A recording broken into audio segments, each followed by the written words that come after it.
आपका स्वागत है। मैं आपके साथ रुखसार अहमद।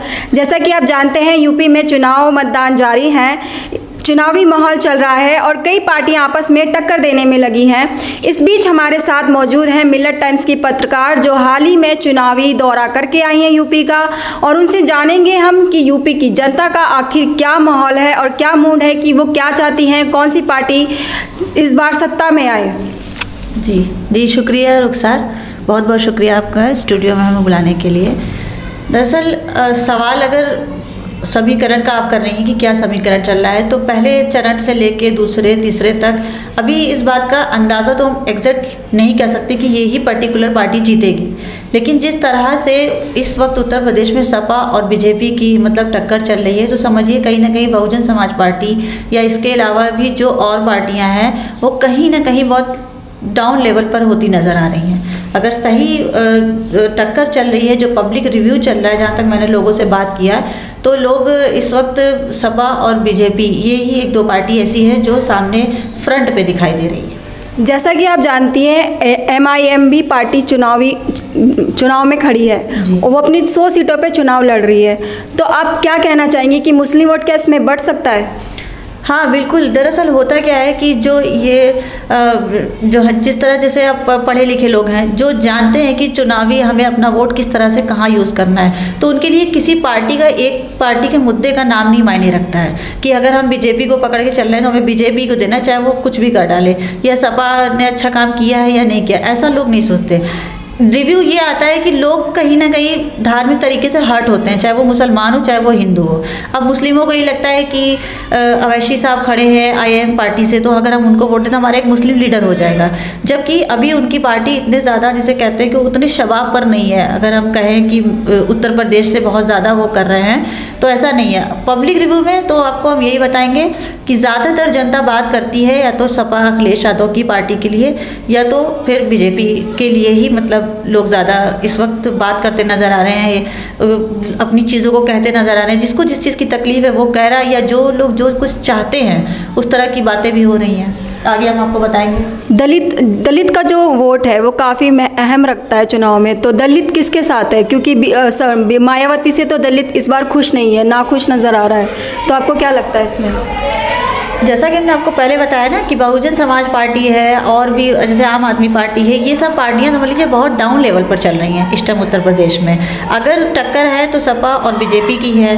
अब उसमें ये है मामला कि जिस तरह का अभी इन 7 सालों में इनका जो काम रहा, बीजेपी की बात अगर करते हैं तो इनसे तो समझिए कि हर तबके के लोग, आप ये नहीं कह सकते कि इनसे हिंदू खुश है, मुसलमान वो है तो दलित खुश है, ऐसा कुछ नहीं है। जो समझदार लोग हैं वो अपनी सही तरीके से अपने वोट का, अपने चुनाव का इस्तेमाल कर रहे हैं। दलित को भी क्या मिला इनसे, किस तरह से चीज़ें हुई, तो ये उनके ऊपर डिपेंड करता है। किसी का एक व्यू नहीं है कि वो बहुजन समाज पार्टी सिर्फ एक नाम रह गया है कि दलित उस तरफ जाता था, लेकिन दलित को भी ये समझ में आ गया कि मायावती किस तरह से काम कर रही है या वो किस स्टेज पर हैं। देखिए, पार्टियों की स्टेज बहुत मायने रखती है कि आपके लिए किस पार्टी ने क्या काम किया है। बहुत सारे लोगों को, जैसे हमने अभी पूर्वांचल में ही एक मतलब सभा हुई थी तो उसको हमने अटेंड किया था, तो उस सभा में बहुत ही दलित तबके की औरतें मतलब वहाँ हमें मिली, तो वो सबकी सब उनका कहना है कि हमारे तो दिल में, हमारे तो उसमें मतलब सपा ही है। तो उनकी सोच। आपने महिलाओं की बात की तो मैं महिलाओं पर ही आऊँगी। तो महिलाएं बहुत अहम रखती हैं चुनाव में, जाती नहीं कभी, इसलिए नहीं जाती कुछ कि मतलब उन्हें कोई अवेयर नहीं होती। तो इसमें महिला इस बार जो है कितना मतलब लगता है आपको कि कितना वोट डालेंगी महिलाएं, जाएंगी?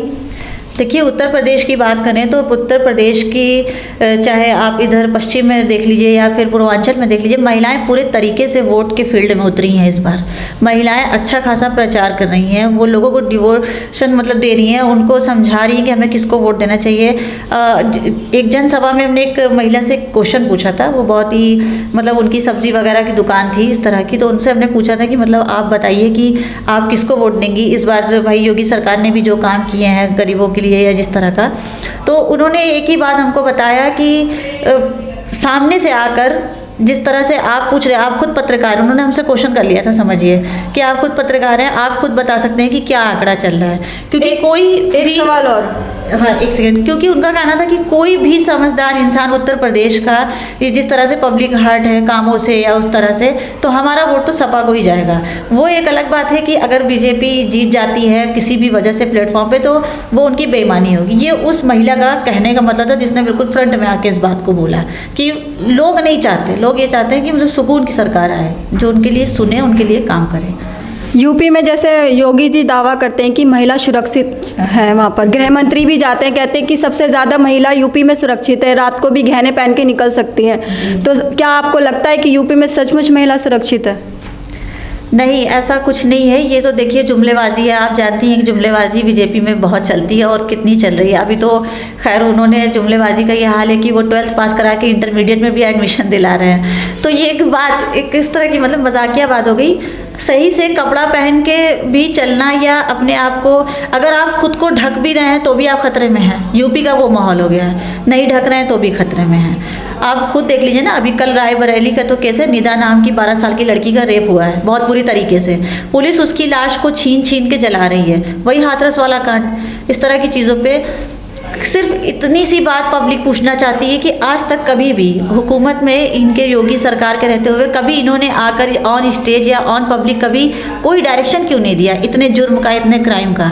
कुछ भी होता है कहीं से भी इनकी तरफ से ना कोई लाइन आती है, ना कोई इंस्ट्रक्शन आता है, ना कोई सख्त मतलब स्टेटमेंट आता है कि भाई मुजरिम के ऊपर स्टेटमेंट लेना। मुजरिम कोई भी हो सकता है। मुजरिम ऐसा नहीं कि कोई किसी धर्म कास्ट का होता है, मुजरिम मुजरिम होता है और कोई भी हो सकता है। लेकिन इन्होंने कभी भी इस पर कोई अपना रिव्यू नहीं दिया, और जब भी दिया सामने से आकर अक्सर देखा गया है कि मतलब भड़काऊ भाषण देना या कुछ देना। अभी जैसे आप देखिए महिलाओं की बात आप कर रही, तो हिजाब पर ही तो कितना मैटर चल रहा है।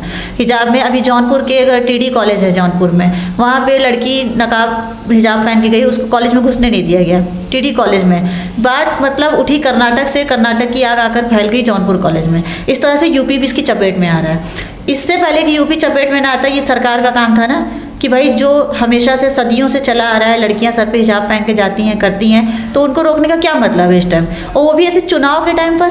तो आप कहना चाहते हैं कि यूपी सरकार जो दावा करती है कि महिला सुरक्षित है वो नाकाम रही है इसमें भी।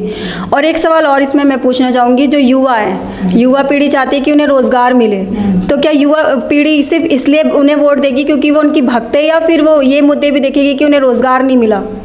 नहीं, ये सब गलत बात है। कोई उनका भक्त नहीं है। पहली चीज़, हम तो पब्लिक के बीच से बात करके आ रहे हैं, कोई भक्त नहीं है। देखिए जो पढ़े लिखे लोग हैं, आप किसी भी स्टेट गवर्नमेंट की बात करिए, आप यूपी की इस टाइम खास बात करिए, तो यूपी का हम आपको बताएं कि जो लोग कर्ज में दबे हैं, जिन लोगों ने कोरोना में अपनी नौकरियों को खोया है, जिन लोगों को इस गवर्नमेंट में जॉब नहीं मिला है, काम नहीं मिला है, आप उनका सामना नहीं कर सकती हैं। इस तरह से पब्लिक भड़की हुई है, गुस्साई हुई है। किस तरह से हम लोग मतलब जाते हैं पब्लिक के बीच में बात करते हैं, तो वो उससे पता चलता है, जो कि अभी हम आपको यहाँ दिखा नहीं सकते हैं। पब्लिक का सिर्फ ये कहना है कि अगर हम पढ़ रहे हैं, लिख रहे हैं, सारी चीज़ करें, तो हमारे लिए कोई रोज़गार होना चाहिए। भाई अभी आप देखिए हाल की बात, युवाओं को कैसे हॉस्टल से निकाल के मारा है। नौकरी मांगने के लिए मारा गया है ना। पुलिस वालों ने हॉस्टल से निकाल के लड़कों को मारा है इलाहाबाद प्रयागराज में। क्यों? क्योंकि रेलवे का एग्ज़ाम रद्द हो गया या उसमें डेट आगे बढ़ गई, कुछ इस तरह के मामला सामने रहे। तो लोग, ये युवा पीढ़ी नौकरी ना मांग रही है। रेलवे का एग्ज़ाम देना पहले जितना आसान होता था, नौकरियां लगती थी, अब उसमें हर एग्ज़ाम में इतनी हेर फेर होने लगी है कि कभी डेट आगे बढ़ जा रही है, तो कभी पेपर लीक हो जा रहा है, तो कभी कुछ हो जा रहा है। तो आखिर ये पर्टिकुलर ये सब काम कर कौन रहा है, क्यों हो रहा है, ये सब देखना हुकूमत का काम है ना। जो हुकूमत जिस वक्त रहेगी, सवाल तो उसी से पूछा जाएगा ना। हम अभी जो है सवाल उससे पूछा, इसके बाद जो आएगा सवाल उनसे पूछा जाएगा। ये कोई डिवीज़न नहीं है कि हम किसी के पीछे पड़ गए कि नहीं ये गवर्नमेंट अच्छी नहीं है, अच्छी नहीं है, ऐसा कोई और जो किसान जो 1 साल धरने पर बैठे रहे, किसान, जब तक सरकार ने कोई फैसला, 1 साल तक कोई फैसला नहीं लिया, जैसे ही चुनाव वैसे ही सरकार ने अपने कानून वापस ले लिए, तो वहाँ के जो किसान हैं यूपी के, तो कितने खुश हैं इस फैसले से, या फिर वो इस खुशी से वो वोट देंगे बीजेपी को, या फिर उनका क्या मूड है? यूपी के किसानों की बात करें तो अभी आपके ये सिंधु बॉर्डर पे अभी एक हमने रिव्यू लिया था, वहाँ के सारे किसानों का बस ये कहना है कि मतलब हम लोगों को तो आग के सामने कुचला गया है, आप हमसे ये सवाल पूछने आए हैं कि हम किसको वोट देंगे।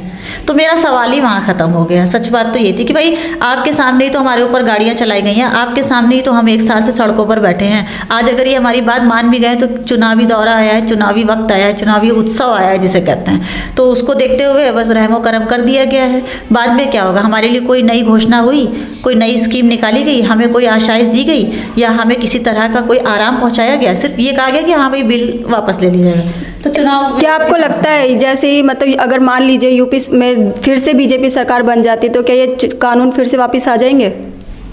अब ये तो देखिए इनके काम पे डिपेंड करता है कि ये इस चीज़ को वापस ले लेंगे या क्या कर लेंगे, या इन्होंने चुनावों को देखते हुए, माहौल को देखते हुए इस चीज़ को वापस ले लेंगे, या इसमें ये संशोधन करके कुछ और नया ले आएंगे, है ना। क्योंकि ये देखिए गरीबों के दुख को समझना सबसे बड़ा जो हुकूमत होती है। राज्य किसे कहते हैं? अगर एक सवाल पूछा जाए कि राज्य क्या है, उत्तर प्रदेश की कोई शक्ल तो है नहीं। राज्य उसे कहते हैं जो उसकी सरकार होती है, जो सरकार का काम होता है वो राज्य है, कि हमारे राज्य में ये हो रहा है। पूरी तरीके से उत्तर प्रदेश हर तरह से सिस्टम प्रताड़ित है। आप महिलाओं से बात करिए, महिलाएं रोना रो रही हैं, मुस्लिम महिलाएं कह रही हैं हमें हिजाब नहीं पहनने दिया जा रहा है। आप नॉन मुस्लिम महिलाओं से बात करिए, हमारे घर में नौकरी नहीं मिल रही है, उनके लड़कों को नौकरी मिली है तो छूट गई है, कोई बच्चे का एग्ज़ाम आउट हो गया है।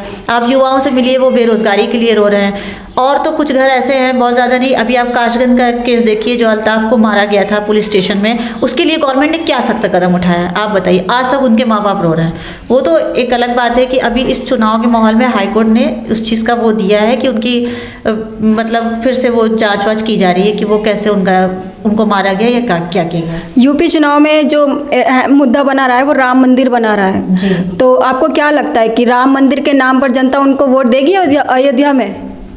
नहीं, राम मंदिर के नाम पर कोई उनको वोट नहीं देगा। देखिए कुछ लोग, जो लोग फ्रंट कैमरे पे आकर बोलते हैं कि चाहे कुछ भी हो जाए हम बीजेपी को वोट देंगे, या कुछ भी हो जाए मेरा घर बार लुट जाए, देखिए ये सब कुछ लोग हैं जिनको हम पे तो ऐसा लगता है, मतलब हम अपना व्यू दे रहे हैं, इसमें किसी का वो नहीं है। हमने जिस तरह से लोगों से बात की, एकदम कॉमन पब्लिक जो डाउन टू अर्थ रहती है वो भी समझदारी से काम कर रही है कि हमारे साथ क्या हुआ है। और जो ये बोलते हैं कि हमारा मंदिर बन रहा है, हमें मंदिर से फ़ायदा है, वो भी अच्छे से जानते हैं कि उनको कोई फ़ायदा नहीं है। वो सिर्फ कहने के लिए ऑन कैमरा लाए जाते हैं वो लोग।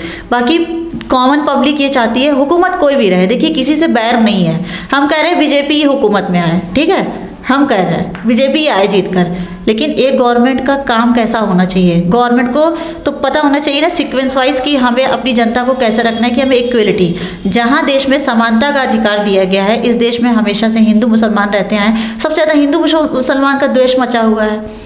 कॉमन सी पब्लिक के दिमाग में आपने ये बात डाल दी है। तो आप कहना चाहते हैं जो मतलब बीजेपी का ये जो खेल है हिंदू मुस्लिम इस बार नहीं चलने वाला है? नहीं, हमें नहीं लगता कि इस बार चलने वाला है, क्योंकि लोग बहुत समझदारी से काम कर रहे हैं यूपी में। अब वो उसके बाद एक अलग व्यू होता है कि अब चौथे चरण के बाद रिजल्ट तय करेगा कि क्या है, अखिलेश यादव के उसमें है या उनके बीजेपी के।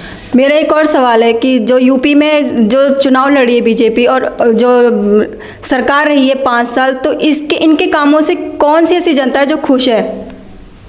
इनके कामों से वही जनता खुश है जो सिखा के लाई जाती है ऑन कैमरे पर। देखिए जो सच बात है वो हम कहेंगे, क्योंकि आप भी मेरा इंटरव्यू कर रही हैं। जो लोग सिखा के ऑन कैमरे पे लाए जाते हैं कि तुम्हें ये कहना है कि मेरा कुछ भी हो जाए लेकिन बीजेपी जीतेगी। हम कह रहे हैं कि ये चैलेंज हम ना सपा के लिए कर सकते हैं, ना बीजेपी के लिए, ना बीएसपी, कोई भी पार्टी खड़ी हो। हम ये कैसे कह सकते हैं कि वो मेरा कुछ भी कर दे और जीते वही? ये तो गलत बात है ना। आप ये देखिए कि आपके बच्चों की एजुकेशन कहाँ जा रही है। जिद के बीच में फंसकर ये भूल गए हैं कि वो किस महंगाई के जाल में फंस गए हैं, किस तरह से उनके बच्चों की एजुकेशन जा रही है, किसी तरह का कोई सही दिशा नहीं है। दिशाहीन लोगों को हमने देखा है, अपने सामने देखा है कि उनको एक चीज़ रटा दी गई है कि यहाँ मंदिर बन रहा है, यहाँ वो बन रहा है, ये हमारा मतलब हमारे अगेंस्ट का है, हमें अच्छे से मतलब जैसे कहते नहीं कि धर्म के नाम पे एक ख़राब चीज़ फैलाना।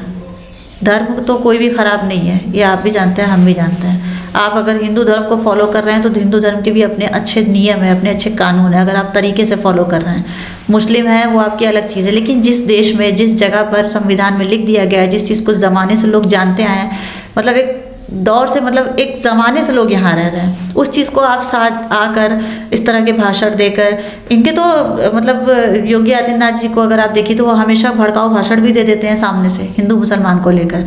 ये गवर्नमेंट को सूट नहीं करता है। गवर्नमेंट का काम है कि वो ऑन पेपर कितनी परफेक्ट है, कितना लोगों को शिक्षा मिल रही है, कितने बच्चे एजुकेटेड हो रहे हैं, कितने बच्चे नाम कर रहे हैं देश का, किस तरह से हमारी इकॉनमी आगे बढ़ रही है, किस तरह से हमारे समाज के लोग ज़िंदगियों को जी रहे हैं, किस तरह से देश में एकता बनी हुई है। इन सब चीज़ों को कहीं ना कहीं धर्म के नाम पे भुला दिया गया है। और फिर वही राजनीति हो गई जो ज़माने पहले अंग्रेज़ करते थे कि आपस में लड़ा दो और अपना काम वो निकालते थे। तो बस आपस में लड़ ही रहे हैं सब लोग, यही माहौल हो गया। इस चीज़ को निकालना होगा दिमाग से। पूर्वांचल में आखिरी चरण है मिर्ज़ापुर जैसे वाराणसी में, तो इस वहाँ की जनता का क्या मूड है, उनके मुद्दे क्या हैं इस बार? देखिए, पूर्वांचल की बात करिए आप, वाराणसी, मिर्ज़ापुर, ये सब जगह जो हो गई, इस सब इनका तो ये क्षेत्र ही है वाराणसी। लेकिन अब वाराणसी में आप देखिए कि वहाँ के व्यापारी हैं या जो वहाँ के लोग हैं, जो पढ़े लिखे लोग हैं जिनसे हमने बात किया, वो सीधे इस बात को कह रहे हैं भाई हमें मिला क्या है 7 सालों में। और उन्होंने सीधे इस बात को कहा। देखिए, बात यहाँ नाम से नहीं, वोटर को नाम से नहीं देखा जाता। वोटर को वोटर देखा जाता है कि ये वोटर है, वोट देने वाला है। वो हिंदू भी हो सकता है, मुस्लिम भी हो सकता है। उन्होंने कहा कि हमारे व्यापार में लॉस हो गया, हम बर्बाद हो गए, कोरोना के बाद कोई सिस्टम नहीं है, कोई तरह के कानून नहीं निकाले गए हैं। उस पर से ये जब देखो तब कहीं ना कहीं हिंदू मुसलमान का द्वेष फैला रहता है। वाराणसी की, खास वाराणसी की बात कर रहे हैं। हमने वहाँ पूछा भी कि यहाँ से आपको क्या लग रहा है, किस तरह जीतेगी। तो लोग ये चाहते हैं कि मतलब गवर्नमेंट आए, खुल के तो बहुत सारे लोगों ने नहीं कहा, लेकिन वो चाहते हैं जो भी गवर्नमेंट आए वो गवर्नमेंट की तरह काम करे। जैसा कि अभी मैंने थोड़ी देर पहले आपसे कहा था कि ऑन पेपर गवर्नमेंट कितनी परफेक्ट है, ये चीज़ें देखी जाती हैं। और इधर मिर्ज़ापुर है, इलाहाबाद है, ये सब तरफ भी लोग जो है ज़्यादा मतलब सपा को ही सपोर्ट कर रहे हैं। मतलब जो मिर्ज़ापुर से, जबकि मिर्ज़ापुर एक ऐसा क्षेत्र रहा है जहाँ से मुस्लिम वोट बहुत कम है, लेकिन फिर भी जो समझदार लोग हैं, ये कोई ऐसी बात नहीं कि धर्म के नाम पे हर इंसान उत्तेजित है, ऐसा कुछ नहीं है। वही लोग उत्तेजित हैं जिनके पास या तो नॉलेज कम है या तो कम इलिटरेट लोग हैं। जो इलिटरेट लोग हैं वो धर्म के नाम पे ज़्यादा लड़ रहे हैं, क्योंकि असल में जो लोग धर्म को जानते हैं वो उस पर लड़ते ही नहीं हैं, वो सिर्फ धर्म को फॉलो करते हैं। आपका कहना यह है कि जो योगी की रणनीति है हिंदू मुस्लिम वाली, वो इस बार नहीं चलने वाली है। तो आप क्या कहना चाहेंगे कि इस बार किन 2 बड़ी पार्टियों में सियासी टक्कर है यूपी में? देखिए, हिंदू मुसलमान भी नहीं चलने पाएगा, लोग समझदारी से काम ले रहे हैं। जो भी पार्टी जीतेगी, क्योंकि इस बात का अंदाज़ा तो हम आपको लगा के अभी नहीं कह सकते कि कौन एग्जैक्ट जीत जाएगा। लेकिन बस मेरे व्यू से ये है कि हुकूमत कोई भी आए, सरकार कोई भी बने, चाहे वो सपा की बने, क्योंकि पार्टी टक्कर इन्हीं दोनों पार्टियों की है, सपा की और बीजेपी की। दोनों में से कोई भी आए, बस इतना कहना है एक एज अ जर्नलिस्ट के नाते भी, और एक पब्लिक व्यू जो मेरे पास है, जो पब्लिक चाहती है उसका मैसेज हम आपके ज़रिए पहुँचा रहे हैं। पब्लिक ये चाहती है कि पब्लिक की हर परेशानी पे ध्यान दिया जाए। पब्लिक ये चाहती है कि उनके बच्चों को, जैसे पहले सरकारी स्कूलों में क्या होता था, बच्चों के एडमिशन होते थे, उनको कपड़ा, ड्रेस वगैरह हर चीज़ मिलता था। बिजली इतनी महंगी है उत्तर प्रदेश में, बिजली के मीटर इस तरह से बढ़े हुए हैं कि मतलब आप सोच नहीं सकती हैं कि मतलब किस तरह के वहाँ पे क्या बिजली विभाग में क्या काम हो रहा है, क्या नहीं रहा। मतलब किसी भी कीमत पे लोगों को जो राशन दिया गया उस पर हमने व्यू लिया लोगों का। लोगों ने कहा राशन ख़राब थे, सिर्फ जो मतलब अब थैले पे अपनी तस्वीर छपवा दिया, लेकिन अंदर राशन कुछ भी अच्छा नहीं था, चावल ख़राब थे, ये ख़राब थे। तो ये सब चीज़ों को मेंटेन करें। अभी देखिए यूपी में कुछ गरीब लोग हमें ऐसे मिले कि वो बेचारे 150-150 रुपये भर के अपना राशन कार्ड बनवाने गए और उनका राशन कार्ड कैंसिल कर दिया गया इस चुनावी दौर में, जबकि उनका वोटर ID बनना चाहिए, उनको राशन मिलना चाहिए, उनका राशन कार्ड आपकी एक शनाख्त होती है, तो वो सब कैंसिल हो जा रहा है ऑनलाइन। वो लोग क्या जाने जो कंप्यूटर चलाना नहीं जानते कि भाई उनका राशन कार्ड क्यों अप्लाई किया था। तो लोगों ने इस चीज़ को हमसे कहा कि हमारी ये बात आप सरकार तक पहुंचा दीजिए कि जो हम लोग के ऑनलाइन पेपर है, आधार कार्ड है, वोटर ID कार्ड है, राशन कार्ड है, ये सब बन जाए। और फिर उसके बाद कुछ शिकायत ये आई, अभी तीसरे चरण में हम उस दौरे पर थे, तो लोगों ने बताया कि मतलब लोगों को मृत घोषित कर दिया गया। लोग वोट देने गए हैं, उनको मृत घोषित कर दिया, ये कह दिया कि मतलब ये मर चुके हैं, इनका वोट नहीं होगा। तो ये सब राजनीति मतलब फैलाए हुए लोगों से चल रही है, ये कोई पर्टिकुलर ऐसा नहीं कि कॉमन पब्लिक कुछ नहीं करती है। देखिए 3 चरण जैसे हो चुके हैं, ऐसी खबरें आई, आप बोल रही हैं EVM खराब हुए हैं, कई जगह लोगों ने शिकायत की कि अंदर वोट डल चुके हैं लेकिन मैं तो बाहर खड़ा हूँ। तो उस पर आप क्या कहना चाहेंगी? ये हो रहा है, ये हर जगह समझ लीजिए, कई जगह से ऐसी रिपोर्ट आई। एक अभी हमने आपको बताया ना कि एक उनका, आप इनको देखिए ना, अभी मुनव्वर राना ने एक स्टेटमेंट दिया है, शायर है मशहूर, उनका वोटर लिस्ट में नाम नहीं है। तो ये बात सच है कि जनता मतलब वहाँ पे वोट डल जा रहे हैं उनके नाम पे, लेकिन वो वोट नहीं डाल पा रहे हैं। हाँ, वोट नहीं डाल पा रहे हैं। एक मुस्लिम महिला वोट देने गई थी तो उससे कहा गया कि पूरा नकाब खोलो, नकाब खोल के अपना चेहरा दिखाओ, जबकि वो अपनी ID वगैरह हर चीज़ जो लगती है वोट देने के टाइम पे, उससे मतलब इतनी डिस्कशन हुई कि उसने वोट दिया ही नहीं, वो बगैर वोट दिए चली आई। तो इस तरह की चीज़ें भी राजनीतिक तरीके वहाँ पे तैयार लोगों को कहीं कहीं बूथ पर बैठाया गया है। महिलाओं के क्या मुद्दे रहेंगे आने वाली सरकार से, और जो ये सरकार रही है इससे महिलाओं को क्या मिला है, सुरक्षा मिली है या शिकायतें क्या हैं महिलाओं की? इस सरकार से तो महिलाओं को बहुत शिकायत है। जो हमने देखा वहाँ पे जाना, महिलाएं बहुत कंप्लेन कर रही हैं, बहुत शिकायत में हैं। उनको अपनी महिला किसी भी धर्म की है वो सुरक्षित नहीं है, वो ये कहती है। और अभी रिसेंट में जो ये रायबरेली में अभी कल केस हुआ है निदा का, आपने देखा होगा, तो इससे भी रायबरेली के लोग बहुत उत्तेजित हैं, क्योंकि उनकी लड़की की 12 साल की लड़की को छीन के पुलिस लाश जला रही है। कोई कानून कोई कायदा है कि नहीं इस चीज़ का। तो महिलाएं ये चाहती हैं कि उनकी सुरक्षा पे तो ध्यान दिया जाए, उनकी मतलब जैसे जिस तरह से वो जिस फील्ड में काम करती हैं या जहाँ जाती हैं, जैसे वो सरकारी नौकरी पहले लग जाती थी महिलाओं की सब, तो ये सब चीज़ें अब बंद हो गई हैं। उनका ये मानना है कि अब उनके लिए कुछ नहीं है, या तो वो अगर वो घर में हैं तो वो अपने घर की परेशानियों से उलझी रहेंगी, बाहर निकलेंगी तो वो मार दी जाएंगी। ये व्यू दिया है महिलाओं ने उत्तर प्रदेश की। और जैसा कि आपने सवाल पूछा कि वो चाहती क्या हैं, वो सुरक्षा चाहती हैं सबसे पहले नंबर पे, कि देश की सुरक्षा हो और मतलब किसी भी धर्म के नाम पे कोई मारा ना जाए। ये महिलाओं ने पर्सनली व्यू दिया, क्योंकि शिक्षा को लेकर भी, क्योंकि महिलाओं को कभी हिजाब को लेकर उन्हें तंग किया जा रहा है। तो हाँ, तो हमने जैसा कि आपको बताया ना, टीडी कॉलेज में बड़ा तमाशा हुआ जौनपुर के, वहाँ के भी प्रधानाचार्य ने लड़की को अंदर आने नहीं दिया, एग्जाम देने की परमिशन नहीं। तो ये छोटी छोटी जो ये चीज़ें हो रही है, चिंगारी बन रही है धीरे धीरे। एक टाइम क्या आएगा कि बड़े लेवल पर ये सब हो जाएगा, यहाँ भी दंगे होने लगेंगे। अभी कर्नाटक में जो कुछ हो रहा है वो आप देख ही रहे हैं। तो महिलाएं ये चाहती हैं कि जो जिस तरह से रहता आया है, भाई महिलाओं ने अपना व्यू दिया। हमने उनसे पूछा कि आप अगर गवर्नमेंट कह रही है कि यूनिफॉर्म ज़रूरी है तो हिजाब आप मत पहनिए। तो उन्होंने ये कहा कि देखिए ऐसा तो नहीं होगा। जो मुस्लिम महिलाएं थी, ये है कि हम ये कर सकते हैं कि हमारी यूनिफॉर्म के ड्रेस के तरह ही हिजाब बना दिया जाए, जिस तरह का हमारा यूनिफॉर्म है उसी तरह का ड्रेस। ये उन लोगों ने मतलब हमसे ये बात कही कि आप हमारी ये बात गवर्नमेंट तक पहुंचा दीजिएगा। बट मेरा एक लास्ट सवाल ये है कि आप क्या कहना चाहेंगे, यूपी में आपने लोगों से बात की, महिलाओं से आपने बात की, तो इससे क्या निकल कर आता है कि मतलब सरकार किसकी आनी चाहिए? देखिए, अगर मतलब हम एक व्यू क्या दें, मतलब पब्लिक तो ये चाहती है कि बस उनको वो सरकार चाहिए जो उनको केयर करे। लेकिन सरकार नाम से नहीं जानी जाती है। हम ये नहीं कह सकते कि बीजेपी सरकार है या सपा सरकार है। नाम से सरकार नहीं जाती, सरकार काम से जानी जाती है। जो काम करेगा, अगर उस प्लेटफॉर्म पे खड़ा होकर कोई अच्छा इंसान, तीसरा बंदा भी आके काम करेगा ना, तो वो सरकार बन जाएगा। हमें तो यही लगता है, क्योंकि सरकार का कोई नाम नहीं होता, सरकार की कोई शक्ल नहीं होती है।